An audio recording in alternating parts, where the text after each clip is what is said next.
Ringed by freeways and roaring jets, one square of the Twin Cities refused to become another parking lot. Instead, it became a marsh, a forest, and a home for 200 kinds of birds.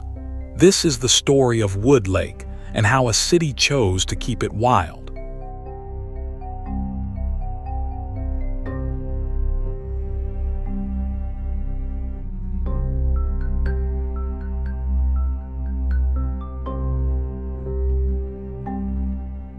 We are in Richfield, an inner ring suburb pressed against the southern edge of Minneapolis.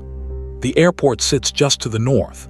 Interstate 35W runs along the eastern fence, and yet inside these 150 acres, the noise of the city gives way to birdsong, cattails, and the soft give of a floating boardwalk underfoot.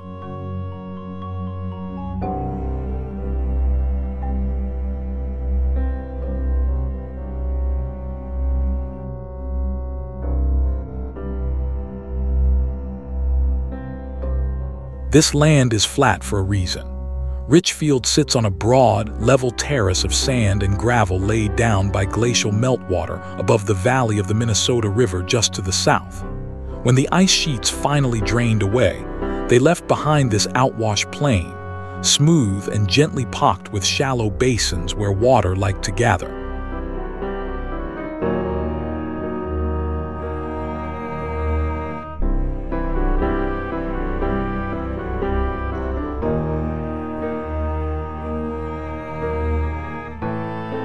Wood Lake was one of those basins. Like many lakes on this terrace, it was never deep, just a wide, shallow sheet of water fringed with reeds and cattail. Waters like these are shallow enough to freeze thick in winter and warm in summer, the kind of rich, muddy shallows that feed frogs, turtles, muskrats, and clouds of migrating ducks.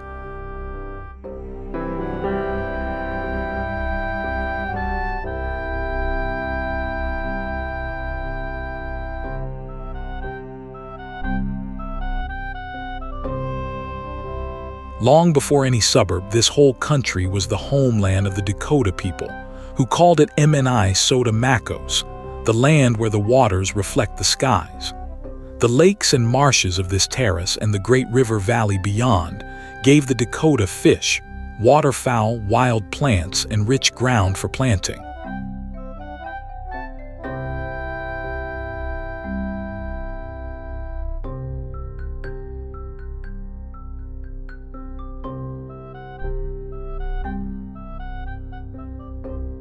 Just south of here, along the wooded bottoms of the Minnesota River, stood Dakota villages whose people planted corn in the spring and moved with the seasons across this land. The shallow lakes on the terrace above, Wood Lake among them, were part of that seasonal round, gathering places for hunting, fishing, and harvest.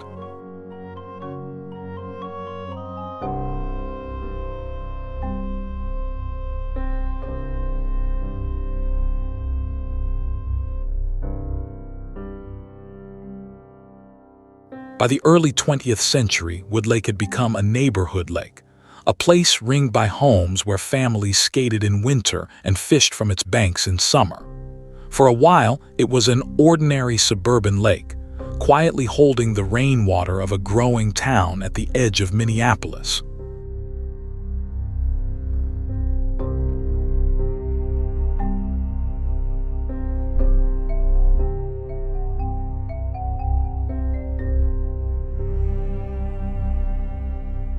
Then the freeway came. In the 1950s, the construction of nearby Interstate 35W disrupted the water that fed the basin, and much of Wood Lake simply drained away. The open water shrank, the shallows turned to mudflat and reed, and the neighborhood lake began to look, to some eyes, like wasted ground ripe for filling and building.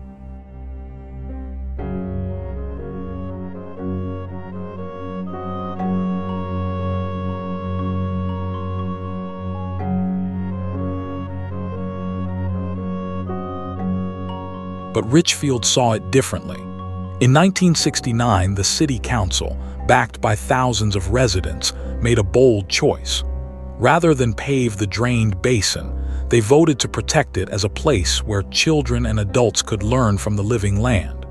A wetland many had written off was about to be saved.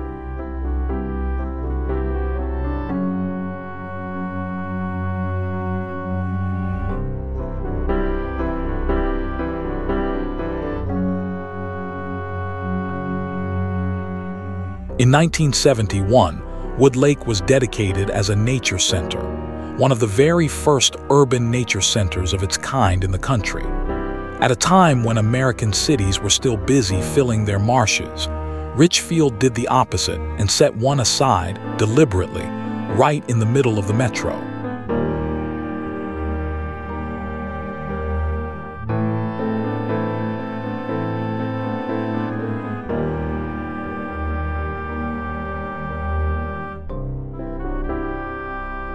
At the heart of it all is the marsh.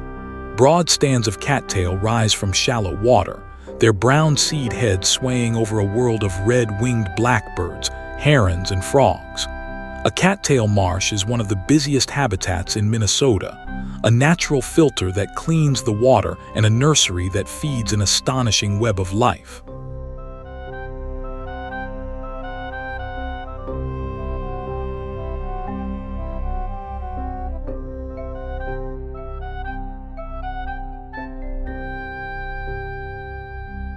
To let visitors walk out into that watery world, the center laid floating boardwalks straight across the marsh. Resting on the surface, they rise and fall with the water and carry you eye to eye with the reeds, out to the open shallows where turtles bask and ducks dabble just an arm's length from the planks.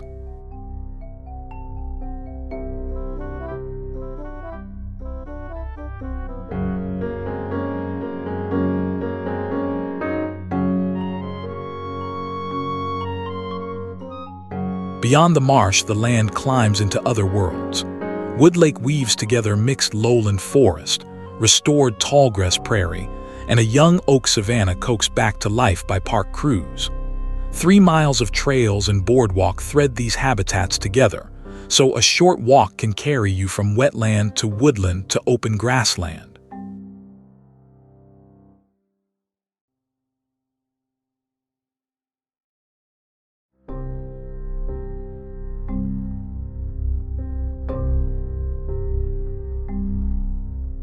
For birds, this small green island is a magnet. Ringed by highways and lying under the airport's flight path, Wood Lake still draws more than 200 species of birds across the year, from nesting warblers to migrating waterfowl following the Great River Valley south. For metro birders, it is one of the finest patches of habitat around.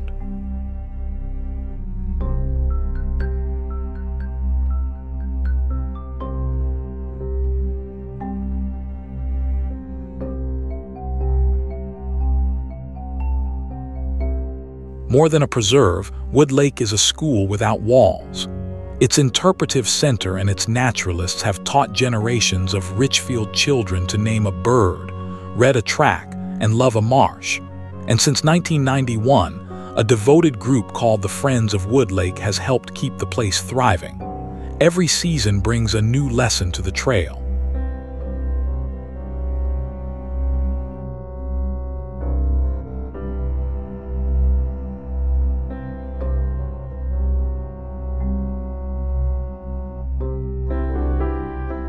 Thank you for walking Wood Lake Nature Center with Fru World Explorer, a marsh that a growing city chose to save, hidden in plain sight between the freeways, still teaching anyone who wanders in to slow down and look.